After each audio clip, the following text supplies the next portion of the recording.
دو بہت بڑے rehab centre ہیں جو ابھی ANF گورنمنٹ سے اکٹھے بنا رہے ہیں.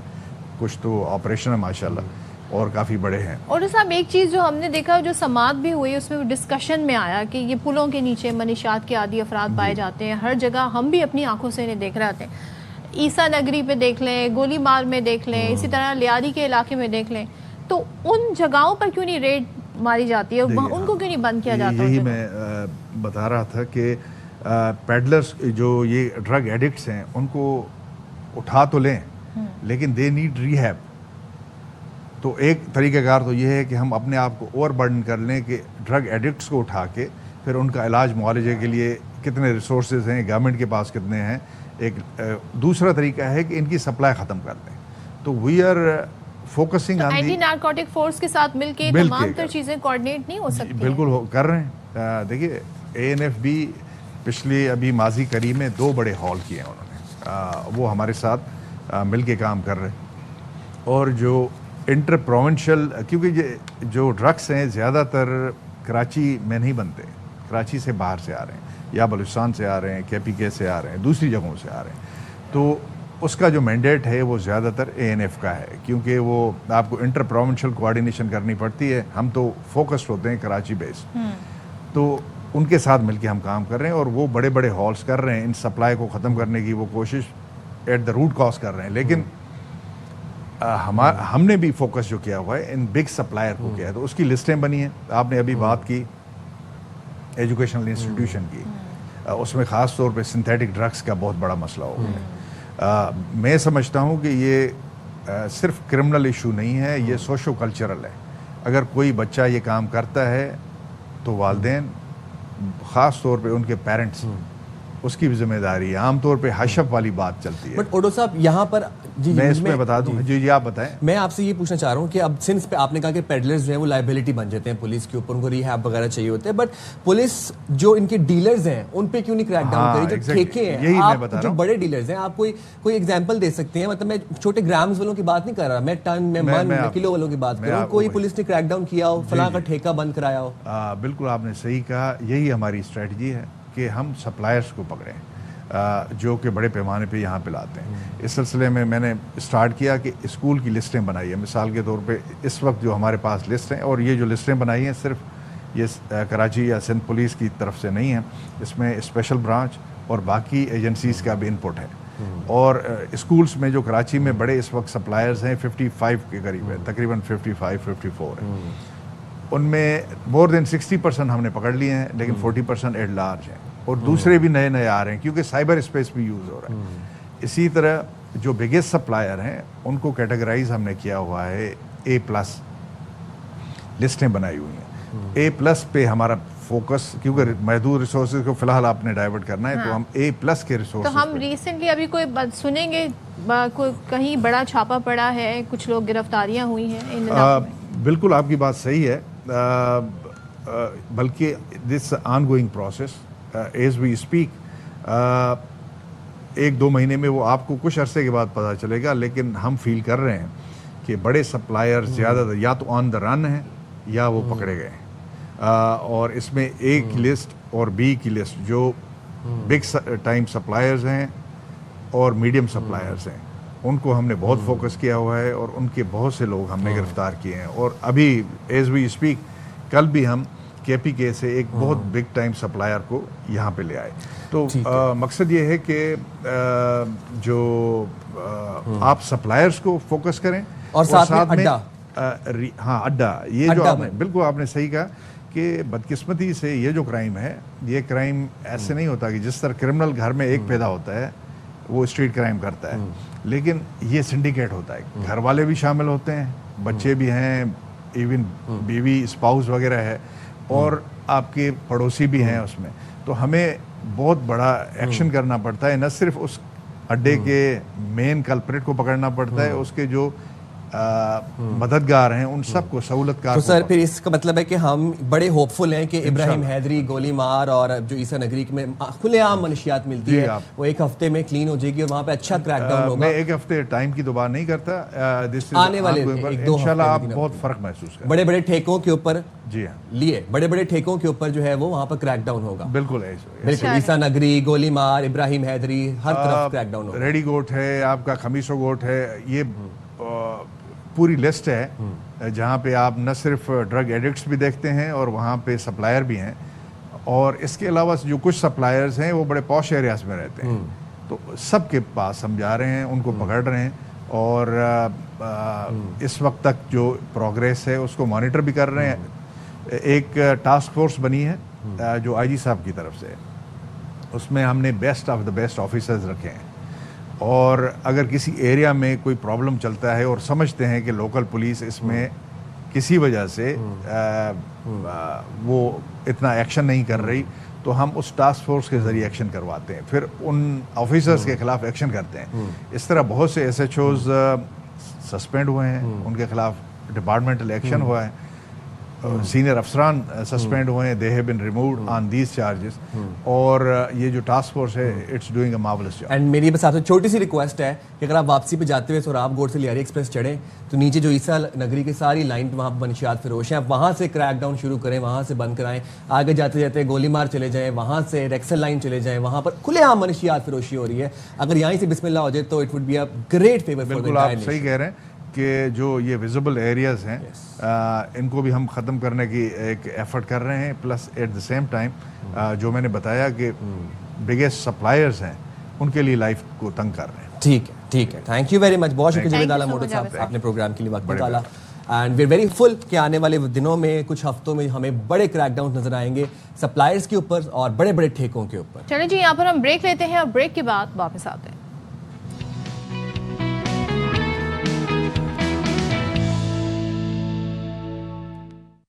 اچھا جی, جب ہم بات کرتے ہیں کہ بطور شہری آپ کے کیا کیا رائٹس ہیں, تو علاج آپ کا بنیادی حق ہے اور اس کے لیے فیسلٹیز پرووائڈ کرنا گورنمنٹ کا کام ہے, اور وہ اس کے لیے ہم دیکھتے ہیں ہمارے ملک میں کافی کام بھی ہو رہا ہے.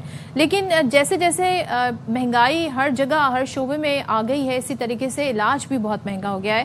سو شوگر ہو, بلڈ پریشر کے ایشوز ہوں, دل کے امراض ہوں, مختلف بیماریوں میں ہم دیکھتے ہیں روزانہ جو ادویات ہیں, ایک تو ان کی قلت کا سامنا ہوتا ہے, سم ٹائمز یہ ہوتا ہے ان کی قیمتیں بڑھ جاتی ہیں, کبھی ان کے اسٹاک اویلیبل نہیں ہوتے, ڈاکٹر نے جو ریکمینڈ کر دی ہے وہ پرٹیکولر دوائی آپ کو نہیں مل رہی ہوتی ہے, تو کیا ہمیں اس فارمولے کے متبادل کوئی مل سکتا ہے, یہ بڑا امپورٹنٹ ہے جاننا. تو ایک عام شہری پریشان ہے کہ وہ اپنے اس لمیٹڈ بجٹ میں ان ساری دوائیوں کو اور اس کے اوپر جو بجٹ کا جو بوجھ پڑ رہا ہے اس کو کیسے انکارپوریٹ کریں. بالکل جی, اور اسی سلسلے میں آج ہم نے باخبر سویرا میں جن گیسٹ کو مدعو کیا ہے وہ ہے سابق chairman Pakistan pharmaceutical manufacture association Syed Farooq Bukhari صاحب کو. اور آپ گزشتہ 20 سال سے فارماسیوٹیکل مینوفیکچرنگ, ہیلتھ کیئر اور تعلیم کے شعبے میں ایک فعال کردار ادا کر رہے ہیں, تو ان کی طرف رخ کرتے ہیں اور ان سے چند باتیں پوچھ لیتے ہیں. السلام علیکم. کیا آپ ذرا ہمیں بتانا چاہیں گے کہ اس وقت جو مسئلہ ہے وہ یہ ہے, ایک تو ویسے ہی مہنگائی ہے, اوپر سے دوائیں آئے روز ہم دیکھتے ہیں ان کی قیمتیں بڑھ جاتی ہیں, تو بجٹ فرینڈلی کانسیپٹ ہے دواؤں کا کہ نہیں ہے عوام کی؟ اچھا, اس بات کو سمجھنے کے لیے بجٹ فرینڈلی سمجھنے کے لیے دو چیزیں ہمیں انڈرسٹینڈ کرنی پڑیں گی کہ پالیسی گورنمنٹ کی کیا ہے. اچھا, دو قسم کی ادوائیں ہیں جو دو کیٹیگری فال کرتی ہیں. ایک ادوائیں ہے اسینشیل میڈیسن جو جان بچانے والی ادوائیں ہیں, وہ ابھی بھی WHO لسٹ جو ہے جو اسینشیل میڈیسن تعین کرتی ہے, گورنمنٹ اس کو ابھی پرائز کنٹرول کرتی ہے. اچھا, اور وہ پرائز کنٹرول اس طرح کرتی ہے کہ جو ہمیں اگر پرائز انکریز ملتا بھی وہ CPI کے تھرو ملتا ہے. CPI اگین ریفلیکٹس ٹو جو آپ کا منیمم ویج ہے وہ اسی طرح بڑھتی ہے جس طرح ہماری دوائی بڑھتی ہے. تو ہینس فور جو اسینشیل میڈیسن جان بچانے والی ادوائیں ہیں وہ ابھی بھی کنٹرول ہیں اور وہ بجٹ فرینڈلی ہی رہیں گی. گورنمنٹ ان پہ ابھی بھی اسٹرکٹلی اڈیئر کرتی ہے WHO اسینشیل لسٹ کو. اچھا, دوسری ادوائیں ہیں جو ڈی ریگولیشن میں آئی ہیں جن کا پرائس ڈی کنٹرول ہوا ہے. اچھا, وہ ادوائیں ایسی ہے کہ شروع میں ہمیں فیل ہوا تھا as a industry leader as well, government کو بھی ہیزیٹیشن تھی اور آف کورس عوام کو بھی ہیزیٹیشن کی یہ پرائسیں ایک دم بڑھنا شروع ہو جائیں گے. بٹ اگر آپ 2 سال پہلے کی اگر کبھی دیکھیں جو ایک دم ناپید ہو جاتی ہیں دوائیاں اور مہنگی ہو جاتی تھی, اب ایشو اس میں جو ہمیں آئے بجٹ فرینڈلی کیوں ہو گئی ہے کہ ہم جب ایک لانچ کرتے ہیں دوائی, naturally we have to understand the consumer جو اسپینڈنگ پاور ہے اس کا بجٹ انڈرسٹینڈ کی ضرورت ہے. Hence forth competition took place اور کمپٹیشن میں جب میں اپنا پروڈکٹ لانچ کرتا ہوں میری کوشش ہوتی ہے میں اپنے جو کمپیٹیٹر سے سستا پروڈکٹ لانچ کروں, سستا ان دا سینس معیاری لیکن at the same time comparative as well. So جب تک یہ دو پالیسی ایگزسٹ کرتی ہیں اور یہ it's a natural thing, competition is a very natural thing, مطلب آپ بھی ایک انڈسٹری سے بلانگ کرتے ہیں, آپ بھی کمپیٹ کرتے ہیں, تو اٹس اے نیچرل تھنگ. جب تک یہ دو پالیسی اڈھیر کر رہی ہے گورنمنٹ اور ایک نیچرل انوائرمنٹ ہے تو یہ بجٹ فرینڈلی ہی دوائیاں رہیں گی. اچھا یہ بتائے گا کہ ایک یہ جو مائنڈ سیٹ ہے کہ جتنی مہنگی دوائی ہوگی اتنی اچھی ہوگی, یہ کس حد تک درست ہے؟ دیکھیے جی مہنگی آئی تھنک جب جان کی بات ہوتی ہے جان سے قیمتی کوئی چیز ہے نہیں. بالکل. تو سیکنڈری بات صرف یہ ہے کہ جب بھی آپ سستی مہنگی کی بات تھی, معیاری اور غیر معیاری کی بات ہے. صحیح. اب معیاری کا تعین کیسے کریں گے؟ آف کورس وہ ڈاکٹر حضرات ان کی فریٹرنٹی وہ آپ کو بتائیے کون سی دوائی آپ کو لینی چاہیے. At the same time you should also understand کہ اس کو تھوڑا ایک کانٹیکسٹ میں سمجھنے کی ضرورت ہے کہ پورا ہیلتھ کیئر کا بل, ہم نے ایک سروے کرایا تھا اور گورنمنٹ کے پاس یہ سروے موجود ہے, پورا آپ کا جو ہیلتھ کیئر کا بل ہے اس میں صرف 9 سے 10% جو آپ کا خرچہ ایکسپینس ہے وہ دوائی پہ ہے. باقی آپ کا جو بجٹ ہے وہ دوسرے علاجوں پہ جاتا ہے, ٹیسٹ پہ جاتا ہے, MRI پہ جاتا ہے, ڈاکٹر کی فیس ہوتی ہے, ڈاکٹر لازمات ہوتے ہیں, نرسنگ ہوتی ہے, بیڈنگ ہوتا ہے. تو دوائی کا صرف کم از کم 9 سے 10% اس کا ایلیمنٹ ہے.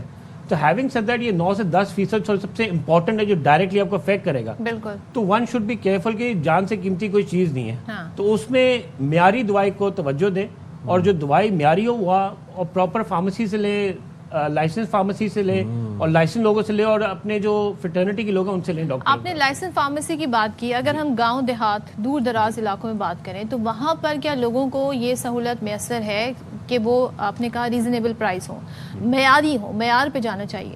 وہ تو یہ سوچتے ہیں اگر کم پیسے میں مل رہی ہے تو یہ ہم خرید لیں, ہمارے بجٹ میں آتی ہے. تو ان لوگوں کے لیے آپ کیا کہنا چاہیں گے؟ سر میڈم اس میں اس طرح ہے کہ جو ہمارا سپلائی چین بہت ویگرس ہے. ہمارے ہر خطے میں گاؤں دیہات میں ہماری سپلائی چین اور نامریٹ ہمارے ڈسٹریبیوٹر ہیں جو لائسنسڈ ہے, ان کو لائسنس ملا ہوا ہے گورنمنٹ آف پاکستان سے یا گورنمنٹ آف سندھ سے لوکل سیل کرنے کا.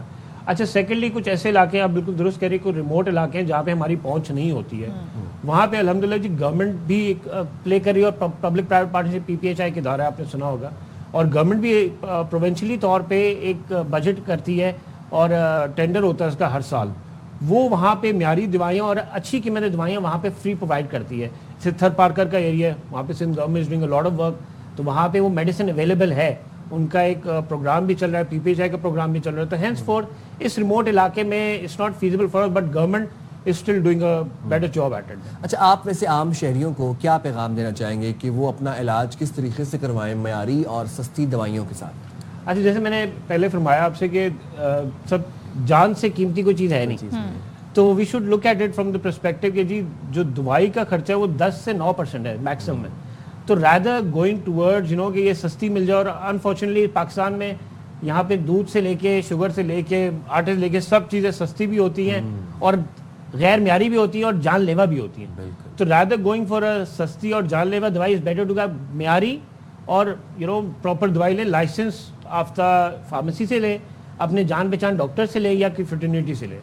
ایک چیز میں آپ سے جاننا چاہوں گی, جو میں آپ سے بریک میں بھی بات کر رہی تھی کہ ایک پرٹیکولر میڈیسن مجھے ڈاکٹر نے لکھ دی, مارکیٹ میں وہ اویلیبل نہیں ہے, اب اس کا سبسٹیٹیوٹ کیا ہو, یہ ایک عام شہری کو کیسے پتا چلے گا, اس کے لیے کیا ہونا چاہیے؟ دیکھیے جی جب بھی آپ فارمیسی پہ جاتے ہیں, اگر وہ کہتے ہیں یہ دوائی شارٹ ہے, فرض کریں یہ دوائی نہیں مل رہی, تو اب فارمیسی ریکویسٹ کرتے ہیں کہ یار اسی فارمولیشن یا اسی سالٹ کا مجھے کوئی ادر آپشن بتا دیں آپ. تو یہ ڈاکٹر ہی کیوں نہیں ہمیں فارمولا لکھ دیتا ہے؟ دیکھیں ڈاکٹر ایکچولی دیکھیں جیسے لاٹ آف پیپل کوالٹی پہ جاتے ہیں, ڈاکٹر حضرات زیادہ انڈرسٹینڈ کرتے ہیں میڈیسن کو کمپیئر ٹو عام لوگ اور ہم لوگ سے, تو وہ بھی جن دوائیوں کو کوالٹی میں سمجھتے ہیں تو اسی کو تعین کر کے اس کے پرسکرائب کرتے ہیں, بیکاز ان کے پرسیپشن میں یہ کمپنی یا یہ دوائی جو ہے کوالٹی بہتر ہے, but there is no such thing like that. سب معیاری کمپنیاں ہیں, سب معیاری دوائیاں بناتی ہیں, تو اس میں کوئی فرق نہیں ہے کوئی فرق. اچھا آپ پاکستان فارماسیوٹیکل ایسوسی ایشن کے سابق چیئرمین بھی رہ چکے ہیں, آپ کو کیا لگتا ہے کہ کیا اقدامات کرنے چاہیے لوگوں تک معیاری اور اچھی دوائیوں کو ایکسیسیبل بنانے کے لیے, یا اگر ہم یہ کہہ دیں اس کو کہ بجٹ فرینڈلی دوائیوں کو ایکسیسیبل بنانے کے لیے؟ دیکھیے اس میں ہم تو گورنمنٹ کے کافی وقتاً فوقتاً پالیسی بات کرتے رہتے ہیں, اور وہ گورنمنٹ کا ماشاءاللہ ٹورڈز عوام کی طرف بہت جھکاؤ ہے, اور بجٹس بھی ان کے پاس ہے, اور ہم اپنے اینڈ پہ CSR ہماری ایکٹیویٹیز ہوتی ہیں. ٹھیک ہے. دور دراز علاقے جس طرح ہم چاہتے ہیں کہ ہم اپنے اینڈ پہ وہاں پہ ہسپتال چلائیں, اپنے اینڈ پہ کوئی نرسنگ کا چلا لیں, تو اسی طرح پرسنل لیول پہ کافی فارماسیوٹیکل انڈسٹری